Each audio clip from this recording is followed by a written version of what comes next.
Reality testing is like, you brought up a question, I should think about, what's the merits of your argument and what is my experience and go back and forth. No, when you're in a mind control cult, you're not allowed to think negative thoughts. And if you have negative thoughts, you're made to feel guilty. You're not good enough.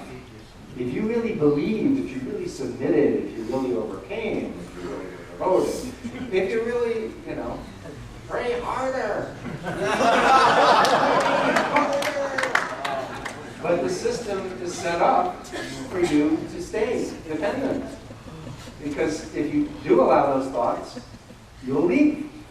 And all of you have. At least almost everybody here has, as far as I know. Hypnosis. I could do a 7-day workshop on the use of altered states of consciousness techniques by cult groups. I'm aware that some of the early descriptions of Joseph Smith's influence on people were described as entrancement.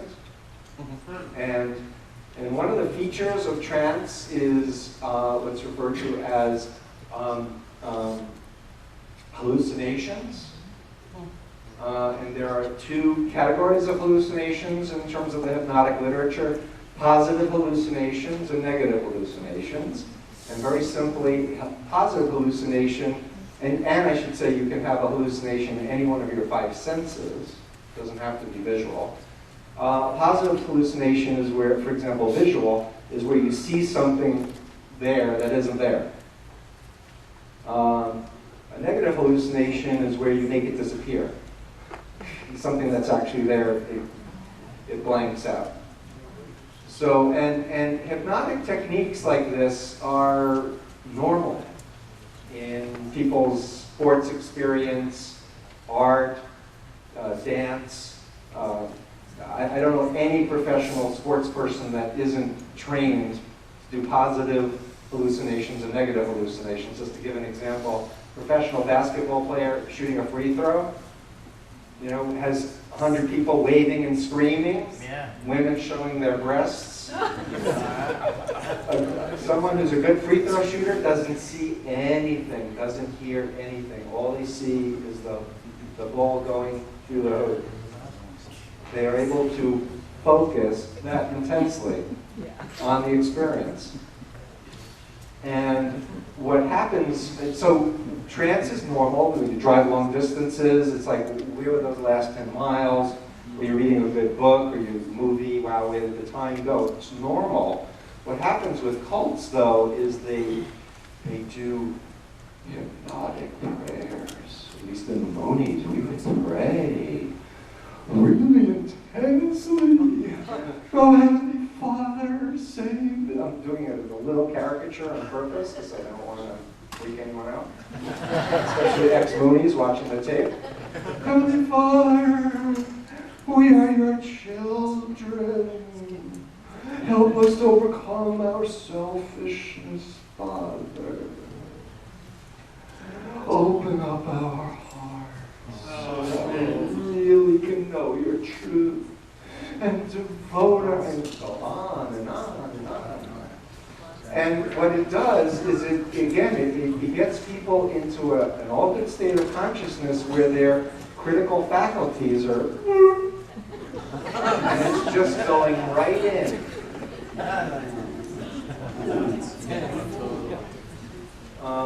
And it's incredibly dangerous, obviously, when there are demagogues who want to control and enslave people.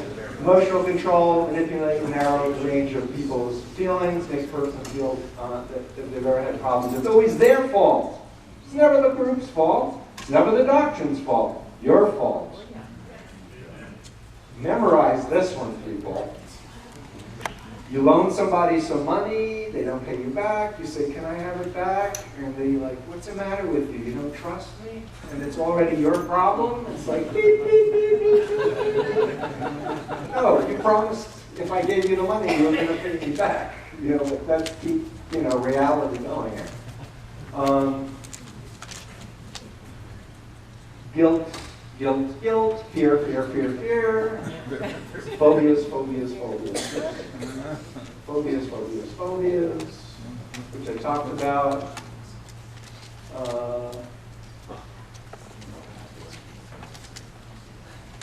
That's all I need for this.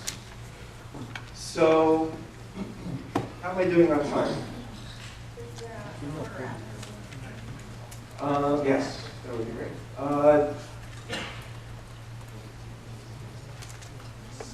I literally would love if we could, think about the future at some point. 3 days to actually tell you what I basically do when I'm counseling somebody who's left the cult and has problems, because it takes about 20 to 25 hours to do a basic, let's talk about the basics. And Ken mentioned the Milgram obedience study with the shock machine. And I would recommend go on YouTube and do a search for Milgram, M-I-L-G-R-A-M, and they have some video of that.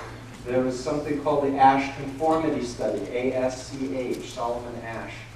That's a study where they put 9 people in a room, one of whom is the test subject. They have cards with lines.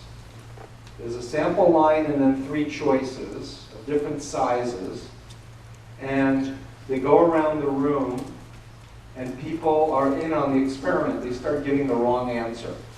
And the experiment is, how many people will start saying a 2-inch line is a 3-inch line just because everyone in the room says it is? And the answer is about 2/3 start giving the wrong answer.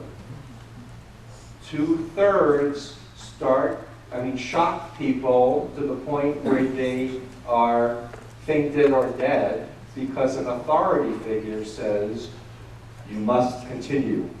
You made a commitment. It's very important. You must continue. You have no choice. And so the literature on conformity to groups, the literature on conformity to authority figures, and of course not to mention the Messiah or the prophet of God or whatever, how much more power that has than a person in a white lab coat. The Zimbardo prison experiment, where they took healthy young men, divided them into prisoners and guards, and they had to call off a 2-week experiment in 6 days because they were going nuts. People were having nervous breakdowns.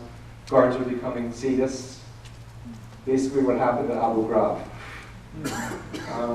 But in the 70s in the basement of Stanford University lab. So there's a lot of social psychological literature that I really encourage you to study and understand you were not stupid, you were human.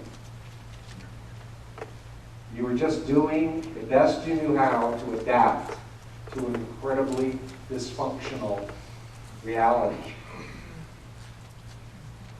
And there were so many people that I met who were in the Moonies who admired me in the Moonies. Because, and I heard some people up there like, I just was, too honest. I never had a vision. I never got it. I mean, I had the visions. I, had the accolades and everything else. Well, getting out, I was like, I wish I could have been more like them, and not just done whatever I was told to do and believed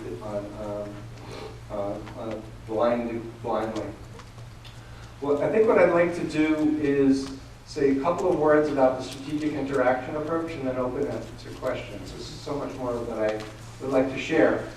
When I first got out of the Moonies, deprogramming was the method of choice, the only method, and it was basically grab somebody, put them in a room, and kind of grill them, a la like what police do interrogations and such. And it worked a lot of times, not because of the roughness, but because the person was away from the group, because the person was exposed to former members.